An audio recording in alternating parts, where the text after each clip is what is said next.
cette année diminué de manière extrêmement drastique. On ne va pas dire supprimer, mais Lucie nous racontera le budget dédié à la culture dans cette région. Donc, du coup, on s'est dit que même si l'actualité est plutôt aux élections municipales, il était important qu'on passe un petit moment ensemble pour expliquer ce que font les régions en matière de politique culturelle. Pourquoi ça paraît possible à un moment donné à une présidente de diminuer de 3/4 les budgets de la culture. Et voilà. Et donc, en prenant évidemment d'autres exemples du Pays de la Loire, mais en demandant quand même à Lucie Otonneau, qui est à ma gauche, qui est conseillère régionale dans cette région, de nous expliquer comment ça s'est passé, qu'est-ce qu'il s'est passé et les suites de cela. Et puis, moi, je me présente, donc je m'appelle Pascale Boniel-Chalier, je suis conseillère régionale en Auvergne-Rhône-Alpes, membre de la commission culture et patrimoine. Et dans la vie civile, mon métier, c'est d'enseigner les politiques culturelles. Et puis, Magali Sautreuil, qui est co-référente de la commission culture des écologistes et qui est conseillère régionale à la région Centre-Val de Loire, où les choses se passent plutôt bien. Hein. Et donc, on s'est dit qu'on n'allait pas parler non plus que de choses qui se passent mal. Mais, il faut bien le dire, ça ne se passe pas très bien pour la culture en ce moment. J'en profite pour vous dire qu'il y aura à 11h30 une séance, enfin un atelier, une table ronde sur intelligence artificielle et auteur-autrice, et à 14h, une autre table ronde sur la question du service public de la culture, évidemment pour les mêmes raisons que je viens d'évoquer, hein, c'est-à-dire pour les mêmes raisons que j'évoquais, c'est sur les baisses de subventions. Et demain, à 13h, sous la tente de la yourte, une présentation par nos élus, nos adjoints à la culture dans les villes écologistes, d'un livret qu'ils ont publié et qui montre que c'est possible, hein, et que dans certaines collectivités territoriales, la culture est essentielle. Alors, c'est un cas particulier. Je regarde, parce que moi je suis très bavarde, donc je regarde mes notes, je prends mes notes. C'est un cas très particulier, hein, la culture dans les régions, et vous connaissez peut-être pas tout à fait les spécificités des politiques culturelles régionales, puisque en fait les régions, comme vous le savez, elles ont été créées il y a une quarantaine d'années, hein, en 86, et ce sont donc les collectivités territoriales qui sont arrivées en dernier pour venir abonder, structurer des politiques culturelles, bien après l'État et bien après notamment les communes étant évidemment le berceau des initiatives culturelles, qu'elles soient publiques ou associatives. Alors, qu'est-ce qui va se passer pour ces régions? Je fais juste une introduction pour qu'on cadre et qu'on sache, hein, à quoi ce qu'elles ont fait, à quoi elles ont servi ces régions. Il y a bien entendu une grande diversité, hein, d'une région à l'autre, et puis il y a eu cette fameuse fusion des régions en 13 régions qui a aussi un peu rebattu les cartes. Mais globalement, depuis 1986, qu'est-ce qu'elles ont fait, ces régions, en matière de politique culturelle? Je vous donne d'abord des axes, après je vous donne des chiffres.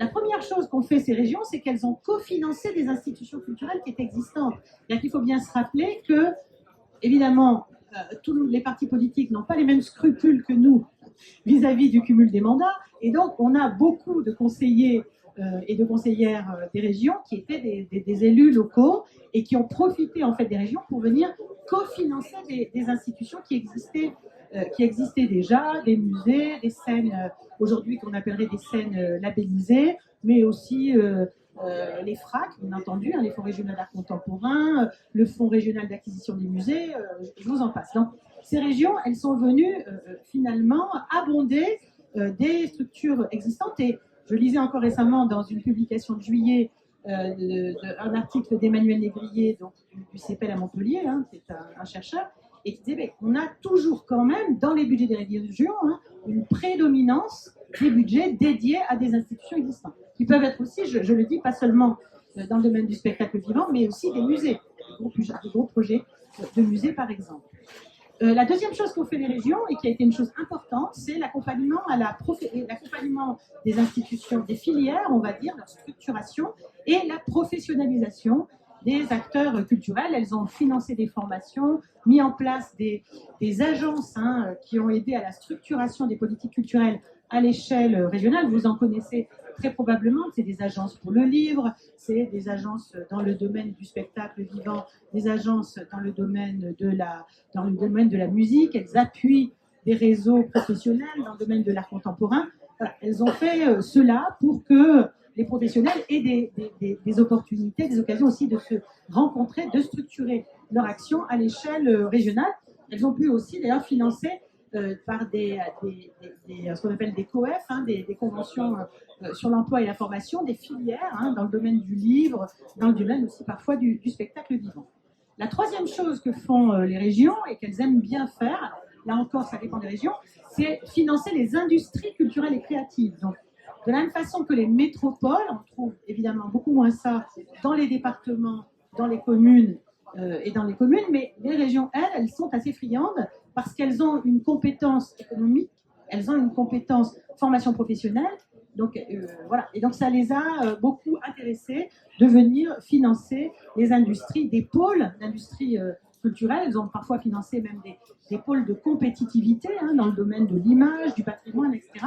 Et donc elles sont venues avec cette double entrée et économie, culture, appuyer les industries culturelles et créatives.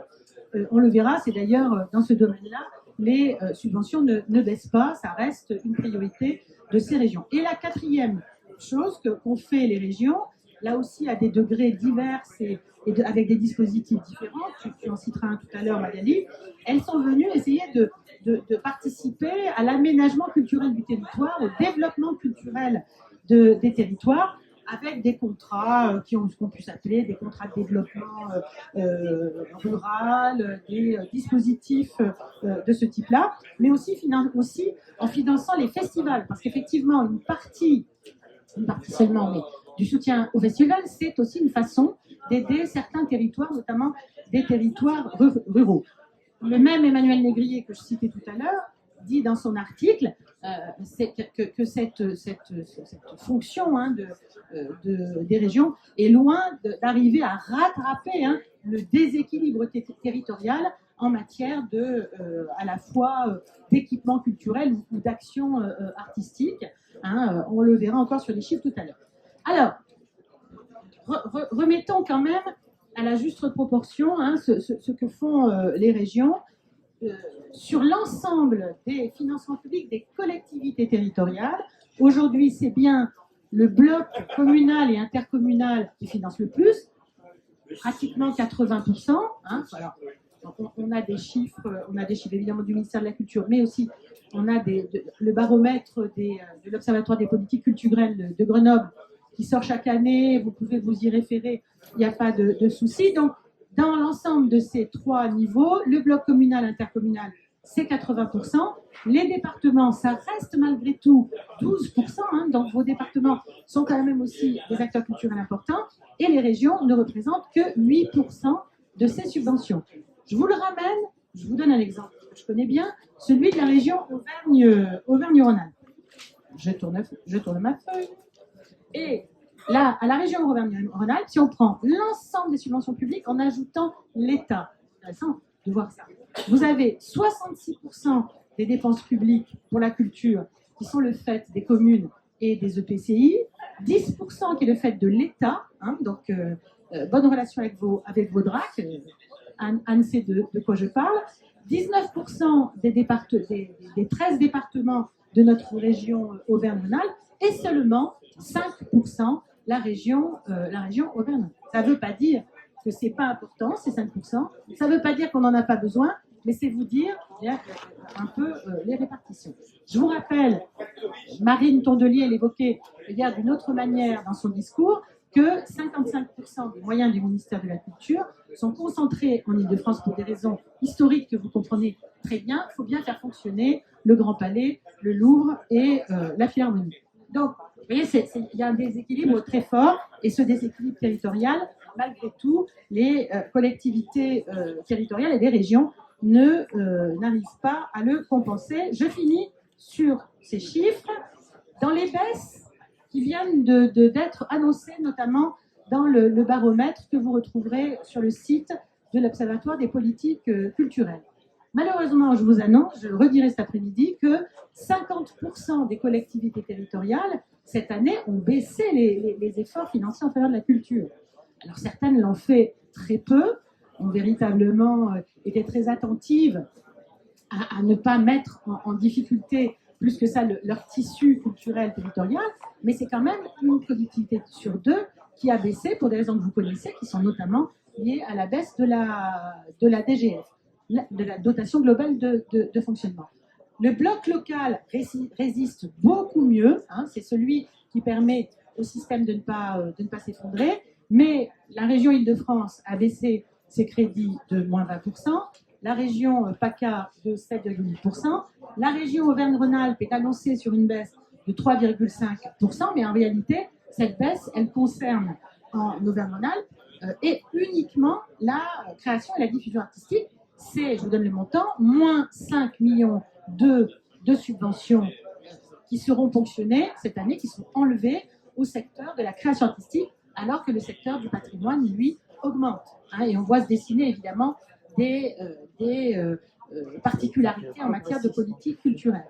C'est moins 30, globalement en France, moins toutes les baisses annoncées, pas seulement celles des régions, moins 36% pour les festivals, moins 35% pour le spectacle vivant, moins 31% pour l'éducation artistique et culturelle, absolument énorme, hein, ça diminue d'un tiers, et évidemment, malheureusement, tenez-vous bien, c'est moins 42% pour les associations culturelles. Ce qui évidemment est moins ponctionné, ce sont les structures culturelles qui sont en direct pris en charge par les collectivités territoriales. On ne va pas demain non plus, pour l'instant, licencier les fonctionnaires. Donc du coup, c'est effectivement les associations indépendantes qui payent. Je finis sur trois éléments. Donc, vous le savez, on peut en parler, il n'y a pas de compétences obligatoires en matière culturelle, il n'y a que des compétences partagées qui font suite à la clause de compétence générale qui existait avant. Et donc, on n'a pas de compétences obligatoires, on n'a pas de clarté dans la répartition des compétences. C'est pas seulement qu'on n'a pas de compétences obligatoires, c'est qu'on ne sait pas qui fait quoi. Et on a aujourd'hui un mouvement très bien amorcé d'externalisation vers le privé d'un certain nombre de missions culturelles où certains responsables locaux considèrent que ça sera beaucoup plus rentable si on confie ça au privé. C'est pas forcément un paysage très positif, hein, mais le pire, c'est peut-être en région Pays de Loire. Donc tout de suite, je passe la parole à Lucie. Merci, Estelle. Alors, juste pour rappeler rapidement le contexte des Pays de la Loire, la gauche et les écologistes perdent la région en décembre 2015 et c'est Bruno Retailleau qui devient président de région. Juste pour la petite histoire, il a été vice-président à la culture sous Fillon. Donc, voilà, on a Laurence Garnier qui est une sénatrice, je pense que s'il y a des amis sénateurs qui la connaissent, qui est une sénatrice très réactionnaire de chez LR, qui prend la vice-présidence.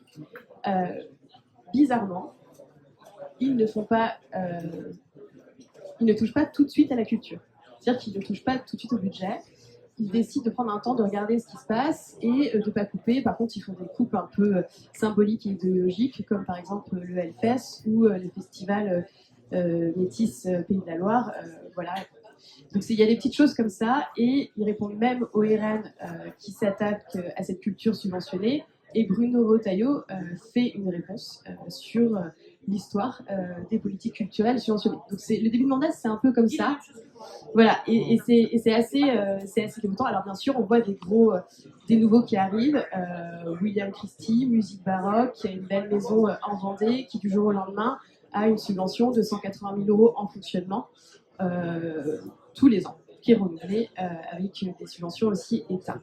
Donc on a quand même des signaux assez rapidement de ce que vient faire de la culture avec ce qu'on a. On a beaucoup de schémas au niveau des régions, et on voit commencer des mots arriver qui ne sont pas des mots liés au droit culturel, mais qui sont plutôt la culture qui rayonne.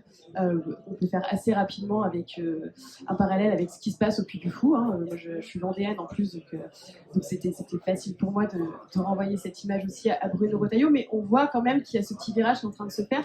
Mais ce que je vous dis, c'est que le gros budget de la culture se maintient. On a même, sur les politiques égalité femmes-hommes, un budget qui augmente en début de mandat.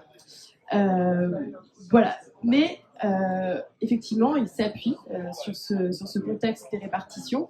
Et il y a quelque chose qui commence à faire, et nous on voit parce qu'on peut comparer avec la région Bretagne, ils commencent à arrêter les conventions qui sont sur 3 années et qui sont renouvelées. Et ils sont plus que sur des conventions d'objectifs où il n'y a plus de montant chiffré en face. Donc en fait, ils commencent petit à petit le détricotage.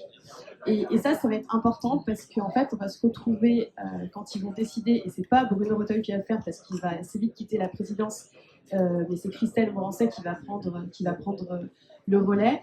Et on va assez vite voir qu'en fait, elle a préparé ce détricotage et qu'en fait, ça lui a été assez facile de couper les subventions dans la culture. Ça a été assez facile parce qu'en fait, il n'y avait aucun conventionnement pluripartite, comme ce qu'on peut avoir, je regarde mon collègue, mais en région Bretagne, qui est intéressant, c'est-à-dire qu'on met tous les échelons des collectivités dans des conventionnements et il y a un vrai, même si ce n'est pas défini, en tout cas, il y a un partage entre les différentes strates. Ça, nous, on n'a plus ça en Pays de la Loire, c'est-à-dire c'est une participation, c'est des conventions communes mais qui ne sont pas engageantes pour tout. Et ça, je pense que c'est quelque chose d'important, quelle que ce soit votre échelle de collectivité, d'essayer de mettre ça en place. Là, moi, j'en avais échangé beaucoup avec la Bretagne, avec Benoît Careil. C'est pas facile, c'est pas simple, mais en même temps, ça sécurise le financement. Et nous, c'est vraiment cette absence-là qui a permis ces coupes budgétaires assez drastiques. Je vais juste vous lire ce que je n'ai pas appris par cœur, mais ça va vous donner la tonalité. Donc, on est en octobre 2024. On s'apprête à débattre de l'orientation budgétaire. Entre nous, sincèrement, et même devant la caméra, je le dis, il n'y avait rien dans ce rapport. Nous, on ne savait même pas sur quoi on allait attaquer dans ce rapport, tellement il ne se passait plus grand-chose à la région des Pays de la Loire. Et là, la présidente, Christelle Morancet, personne ne connaissait le nom avant ce moment-là, annonce qu'elle va faire 100 millions de coupes. Et donc, les journalistes nous demandent assez vite, est-ce que vous savez où sont ces coupes? Nous, on leur dit que non, parce qu'on n'a aucune info dans le rapport d'orientation budgétaire, mais que c'est assez facile. Le seul truc qu'elle n'a pas cité, elle a cité les compétences, on va dire, obligatoires de la région, et j'ai dit, il faut regarder du côté de la culture et des associations, parce que c'est le seul truc qu'elle ne cite pas dans son discours. Donc, effectivement, j'avais vu juste, mais c'était facile. En fait, elle va faire quelque chose elle va annoncer les coupes culturelles. Il va y avoir des bruits parce que les acteurs vont commencer à recevoir des lettres. Ils sont en renouvellement de convention et ils voient qu'ils n'ont pas de réponse des services. Ce qu'il faut savoir, c'est que cette coupe, elle a été annoncée dans la presse. Les services n'étaient pas au courant. Les élus de sa majorité n'étaient pas au courant. Les structures se sont assez vite inquiétées. Et en novembre, donc ça y est, c'est public. On sait qu'elle va couper dans la culture. Et voilà ce qu'elle dit sur X. Donc j'ai fait une capture d'écran. Elle dit... La culture serait donc un monopole intouchable, point d'interrogation. Le monopole d'associations très politisées qui vivent d'argent public. Je suis la cible de militants qui m'accusent de vouloir arrêter les subventions régionales à leur structure. À moi seul, je voudrais, entre guillemets, détruire la culture. Entre parenthèses, la culture subventionnée, je précise, rien que ça. Mais je m'interroge. Quelle est la pérennité d'un système qui, pour exister, est à ce point dépendant de l'argent public, y compris venant de collectivités dont les compétences légales en matière de culture sont très limitées. Et à plus forte raison quand cet argent public n'existe plus. Un système dont on constate en plus qu'il est, malgré les subventions dont il bénéficie, en crise permanente. N'est-ce pas la preuve que notre modèle culturel doit d'urgence se réinventer? Attention, poser la question, c'est s'exposer à l'habituel procès en fascisme ou à la mode actuelle en trumpisme. Mais j'assume, et cette question, je la pose clairement. Donc voilà, ça vous donne un peu la tonalité et vous dire que c'est idéologique. Elle s'appuie à la fois sur le flou qu'il y a par rapport au culturel, par rapport au contexte Barnier, on est en plein dans cette histoire de dette, donc elle en rajoute, on a l'impression que les Pays de la Loire, on va sauver le monde avec ces 100 millions qu'on coupe, et en plus, elle va sur ce combat idéologique, elle pose la question, bien sûr, elle ne répond pas. Parce qu'en fait, elle a jamais répondu à la question de comment on accompagne et on protège le monde culturel. Donc ça a fait une assez forte mobilisation, qui a eu un retentissement national en Pays de la Loire. Ça a servi sa notoriété.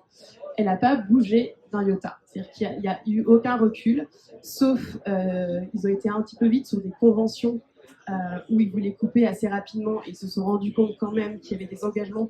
Et c'était toutes les conventions justement où il y avait plusieurs partenaires, dont l'État, d'autres collectivités. Et on a des élus locaux qui se sont retrouvés complètement désarmés, y compris de sa propre couleur politique, puisqu'ils n'avaient pas non plus, ils n'ont pas pu discuter avec elle. Elle avait décidé, c'était fermer le banc, ça se passera comme ça, je ne reviendrai pas en arrière. Donc juste pour vous dire des chiffres sur le fonctionnement, donc sur la politique qui s'appelle favoriser le développement et l'accès à la culture. Au budget 2024, il y avait 16 millions qui étaient annoncés. Au budget 2025, on n'était plus qu'à 6 millions. Et une grosse partie est captée par... alors, on a une belle abbaye de Fontevraud, mais qui aujourd'hui capte une grande partie du fonctionnement de la région des Pays de la Loire. Donc nous, ce qu'on a essayé de faire, et je terminerai sur ça, nous, ce qu'on a essayé de faire, bien sûr, c'est de répondre aux inquiétudes des acteurs, mais on a compris assez vite qu'y compris dans la majorité, il n'y aurait pas de relais. Donc ça, c'est la frustration de l'opposition pour celles et ceux qui la connaissent. Et on est parti tout de suite sur le volet juridique. Et donc on a fait, alors je ne suis pas experte, c'est mon amie, enfin ma collègue et amie d'ailleurs qui suit ça. On a essayé de faire un référent en urgence, même s'il n'y avait pas de caractéristiques d'urgence, mais au moins on s'est dit ça met le sujet sur la place publique et inciter aussi à aller sur le volet juridique, même si ce que je vous ai dit, c'est que dans les conventions, il y avait très très peu de choses à aller gratter sur ce, vu qu'il n'y avait rien qui était contraignant. Et on a fait un recours contre le budget pour l'annulation du budget, parce qu'en prenant ces décisions, elle n'assume pas les responsabilités d'une région sur des critères. On est allé sur l'équité territoriale, parce que forcément, les plus touchés par ces coupes, ça va être les territoires ruraux, les quartiers prioritaires de la ville, parce qu'en coupant sur les budgets de la culture, elle coupe aussi sur le budget des associations, des missions locales. Elle va également sur les associations de lutte pour les droits des femmes, égalité femmes-hommes.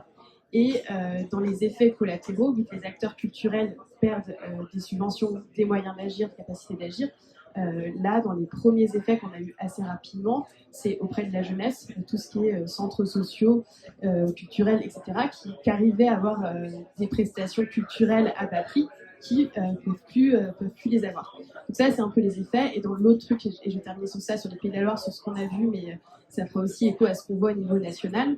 Qu'est-ce qu'ils ont dit aux acteurs culturels, à part qu'ils l'ont annoncé par courrier et bien, ils leur ont dit, on va vous aider. On va vous aider à aller chercher du mécénat. Bon, voilà, quand on regarde les chiffres du mécénat en Pays de la Loire, effectivement, il y a un fort potentiel de mécénat. On a une région dynamique, on a un tissu de PME, d'entreprises qui participent, etc. Mais c'est très limité. Et c'est pas un potentiel qui est exponentiel. Et en fait, ils sont... Voilà. Et après, il y a une autre forme de mécénat qui s'est opposée. Et ça, c'est plutôt un mécénat, ce qu'on va appeler dangereux. Mais aussi, on a la nuit du bien commun. On a Sternin, qui est en Pays de la Loire, qui va faire des levées de fonds au Puy du Fou, avec des acteurs, bien sûr, associatifs. Donc, et donc là, il y a aussi un vrai danger, en tout cas, sur l'approche du mécénat et sur les partenariats publics-privés aussi, qui pourraient être amenés à se développer dans l'avenir pour les collectivités, aussi d'autres échelons qui vont devoir aller chercher des subsides pour accompagner leurs acteurs culturels sur le territoire. Et dans les effets qu'on commence à mesurer, nous, ce qu'on a mis en place, alors on l'a appelé tronçonmètre, parce que c'est vrai qu'il y avait la comparaison avec ce qu'a fait le président Milei en Argentine avec cette tronçonneuse. C'est un visuel qu'avait repris aussi Libération pour illustrer ce qu'était en train de faire Christelle Morancet en Pays de la Loire. Et l'idée, c'est bien d'indiquer chaque baisse de subvention et chaque conséquence en termes de représentation dans les territoires, en termes d'accompagnement, de structure et en termes d'emploi. Et une mission que la région ne fera plus. Elle est censée accompagner la structuration des filières culturelles. Et donc là, elle a clairement renoncé à cette mission. Et ça fait partie aussi des éléments qu'on a déposés dans notre cours. Et voilà, on va continuer à bien sûr à marteler ça. et pas à dire que c'était la première qu'elle a été courageuse, qu'en fait Vauquier elle est déjà un peu commencée, mais là elle a fait beaucoup plus fort que Vauquier, on n'y croyait pas, mais en fait c'est possible de faire mieux que Vauquier. Merci beaucoup. Puisque tu fais la liaison et avant de dire des choses plus réjouissantes, deux mots donc sur la région Auvergne-Rhône-Alpes, Lucie l'évoquait. Effectivement, alors ça a été peut-être un peu moins visible en dehors de la région, mais il y a eu des premières coupes de financement importantes pour la culture, en faveur de la culture, au détriment de la culture en 2022 en région Auvergne-Rhône-Alpes, puisque c'est 2 300 000 € qui ont été enlevés au secteur de la création. Encore une fois, hein, ça c'est jamais les industries culturelles et c'est jamais le patrimoine qui baisse. Là, c'est les différentes formes de spectacles vivants. Et contrairement à ce qu'ils disent aussi en milieu rural, donc il y a 2,3 millions qui ont été enlevés à ce moment-là. Et nous aussi, en 2002, on a utilisé la tronçonneuse. Hein, on a fait des affiches en disant culture à la tronçonneuse, c'est en train d'atterrir. Donc ça, il y a eu une première coupe extrêmement importante et qui sera suivie d'une coupe qui devrait être beaucoup plus importante en 2025 si ça se confirme. C'est ce qu'il y a en tous les cas dans le budget primitif qui a été adopté en décembre, contre lequel on a voté. Moi, je voulais vous parler d'autre chose que du chiffre. Je voulais vous parler de la façon de faire de Laurent Wauquiez, de sa vice-présidente Rothkopf et puis du nouveau président Pankouk qui fait évidemment ce que Wauquiez lui demande de faire. Donc la première chose, c'est la volonté de faire taire. On a dans notre région un centre dramatique national à Lyon qui était dirigé il y a peu par Joris Mathieu, qui est maintenant président du Syndéac, mais qui était déjà à l'époque vice-président du Syndéac, et qui, en tant que syndicaliste, a pris la parole pour dénoncer ce qui se passait en 2022. Et donc, la subvention du Centre dramatique national, la subvention régionale en faveur du TNG a été complètement supprimée. Et ça a été la même chose pour le festival de court-métrage de Clermont-Ferrand. Alors, la subvention n'a pas été complètement supprimée, mais depuis 2022, parce que les syndicalistes aussi, CGTistes, pendant le festival du court-métrage, ont critiqué Wauquiez, eh bien, c'est le festival qui a été puni et qui, tous les ans, perd des moyens. Sur les commentaires, pour aller dans le sens de ce que tu évoquais sur Madame Morancé, la première vice-présidente en commission permanente, quand on a évidemment râlé contre les baisses de subventions, a eu la phrase suivante, on ne pense pas que c'est du LR, on pense que c'est carrément une phrase que pourrait dire le Rassemblement national. Elle a donc dit, je cite, « S'ils vivaient de leurs entrées, nous aurions une certaine vérité populaire. » Voilà, ça vous renvoie à une notion quand même assez différente, je pense, de notre conception du service public. Hein. Voilà ce qu'elle a dit. Le deuxième point, c'est la question de l'ingérence. Hein. C'est-à-dire que moi je suis au conseil d'administration d'un tiers-lieu à Villeurbanne, dans un quartier populaire, voilà, le CCO de Villeurbanne, et ce CCO accueille tous les 2 ans un festival antifasciste, un festival Antifa, et il y a une vidéo qui annonçait le festival Antifa, qui a déplu à Wauquiez, qui a donc supprimé les subventions de fonctionnement pour la construction de la nouvelle salle, 200 000 € et d'investissement de 200 000 € pour la salle et de 73 000 € pour le fonctionnement. Ils ont supprimé des subventions qui avaient déjà été votées et notifiées. Donc, on est aussi, en tant qu'association, sur un recours au tribunal administratif qu'on pourra très probablement, je l'espère, gagner. Mais simplement, vous voyez, on est là sur la question de l'ingérence. Et puis, le quatrième point qu'on retrouve en Auvergne-Rhône-Alpes, et je pense ailleurs, c'est la question du favoritisme.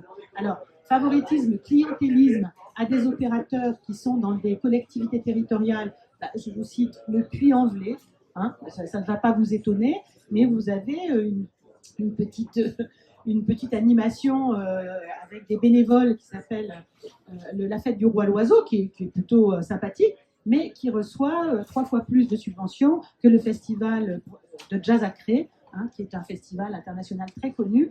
Il va recevoir 3 fois moins de subventions que la fête du roi l'oiseau, qui est organisée par des amateurs. Et puis favoritisme aussi à des opérateurs privés. Et il y a en 2022, en même temps qu'on enlevait 2,3 millions à l'ensemble des créations, la communication, le service communication de la région mettait 500 000 euros dans un festival de musiques actuelles où il y avait les Black Eyed Peas, où il y avait des grands noms du show business. Et c'est aussi la façon dont on fait des montages, hein, c'est-à-dire que la maison Saint-Exupéry, le projet de la maison Saint-Exupéry dans l'Ain, qui est un projet normalement qui devait être un projet culturel de territoire, hein, qui devrait être monté de cette manière-là. En fait, c'est une délégation de service public qui est confiée à un opérateur privé qui est composé des ayants droit, c'est-à-dire des neveux et des petits-neveux qui touchent les droits d'auteur, tous les droits dérivés de Saint-Exupéry. Voilà. Donc on est aussi sur dans les formes d'action, hein, sur des montages qui donnent des possibilités au privé de se remplir les poches. Voilà ce que je voulais vous dire. C'est très rapide. Et on va, avant que vous puissiez poser des questions, on va essayer d'avoir une note un peu plus positive. Et je passe la parole à Magali pour qu'elle vous parle d'un cas plutôt réjouissant en région Centre-Val de Loire. Merci Pascal. Alors du coup, la région Centre, on est une région un peu à taille humaine, parce qu'on n'est que 6 départements. On est dans la majorité, les écologistes sont dans la majorité, aux côtés du Parti radical de gauche, des socialistes, des communistes, des insoumis et de citoyens aussi non membres de partis politiques. Et la vice-présidente à la culture et à la coopération internationale, elle dans le groupe Écologie Solidarité, c'est Delphine Benassi. Donc du coup, c'est aussi, on a un peu aussi la main mise sur la culture, ce qui est plutôt bien. Aussi vous dire, au niveau d'un contexte général, les débats sont plutôt apaisés au niveau de la région Centre, Val de Loire, concernant les politiques culturelles. On a rarement d'interventions clivantes, tout ce genre de choses. On a parfois des votes contre du groupe Rassemblement National et alliés sur des projets ou des institutions qu'ils jugent à leur goût trop engagés, en tout cas qui n'ont pas envie de soutenir.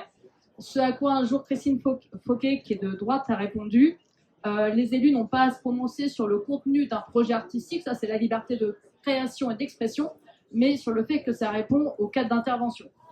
Donc c'était un bon recadrage. La région Centre, elle a fait partie des régions qui a voté son budget pour l'année 2025 dès décembre 2024, avec le scénario qui avait été fait par M. Barnier.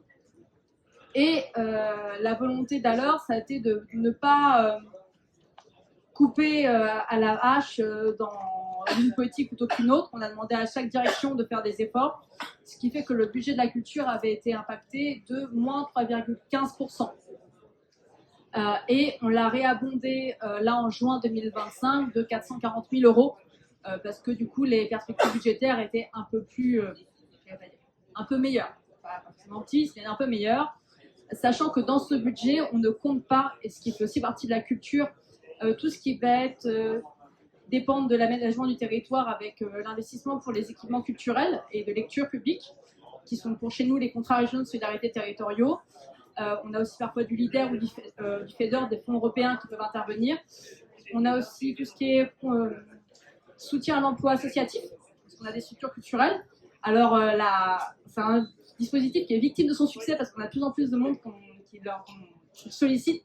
Ça permet d'avoir pendant 3 ans renouvelables une partie du coût d'un salarié en CDI qui est pris en charge par la région. Donc ce qui n'est pas négligeable. Et on a aussi créé un dispositif qui a aussi un peu de succès parce qu'en fait on avait des minimums de dépenses qui étaient un peu trop élevés pour certains projets, 2 000 euros de dépenses, etc. Et il y avait des petits projets, notamment d'associations, qui étaient sur des budgets de moins de 3 000 euros.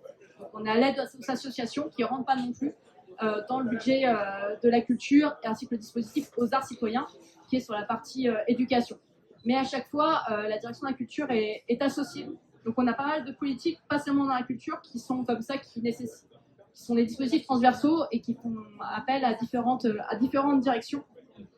Et ce qui fait aussi un peu la signature des politiques de la région Centre, c'est le côté concertation et transversalité. Pour vous dire aussi sur peut-être un petit peu sur qu'est-ce qu'on fait un petit peu en région Centre. On a, comme l'avait dit Pascal, le soutien un peu aux têtes de réseau, que ce soit le FACAMA pour la musique, Cyclique pour l'agence du livre et de l'audiovisuel cinéma. mais aussi les tiers-lieux indépendants de culture. On a aussi le dispositif Culture en partage qui est là du coup sur 3 années, où là ça permet d'avoir le temps de concevoir des projets créatifs, de résidence, etc. Et on a le soutien au festival, mais aussi les projets artistiques et culturels de territoire. Alors, on est en région centre, on est encore organisé par pays, par PETR, par bassin de vie qui regroupe parfois plusieurs intercos. Et il y a un projet artistique et culturel de territoire où ils doivent se définir pour l'année les projets qu'ils vont soutenir. Et par exemple, si je suis sûre, donc on a 70 territoires qui sont couverts, ce qui représente 1 410 000 habitants, donc 65% de la population en dehors des chefs-lieux départementaux, ce qui est déjà pas mal, qu'on touche. Et c'est à peu près 2300 manifestations. Et pour Culture à partager, en 2024, c'était une 60aine de projets. En 2025, c'est une 100aine de projets. Et on discute aussi des différentes orientations pour la culture dans le cadre de la conférence permanente pour la coopération pour la culture. Donc c'est quelque chose qui fonctionne plutôt bien. Et on a aussi parfois un peu des dispositifs cousu main, c'est-à-dire qu'on fait attention de ne pas privilégier une structure par rapport à une autre, une association par rapport à une autre, etc., de voir un peu quel est le projet qui est intéressant pour le territoire, pour ses habitants, avec une attention particulière sur la cohésion territoriale, qui n'est pas un territoire qui soit mieux loti qu'un autre, et aussi sur la participation des habitants et la rencontre entre une expression artistique et culturelle, un territoire et des habitants. C'est ce qui guide un peu nos politiques culturelles, et ça fonctionne plutôt bien, même si on aimerait bien en faire plus, mais on ne pourra pas tout pallier. Il y a, par exemple, si je prends le département du Loiret, cette année ne subventionne pas les animations dans le cadre de la route de la Rose, a décidé de fermer une partie de l'année le musée de la résistance de Loris. Pour les 80 ans de la Libération, c'est quand même un peu malvenu. Mais voilà, donc il y a quand même des acteurs qui commencent à baisser les bras, et d'où la nécessité pour nous, dans le cadre de la décision modificative budgétaire de juin, d'abonder le budget de la culture pour essayer un peu d'amoindrir les effets délétères. Merci beaucoup, merci Magali. Ça fait quand même plaisir.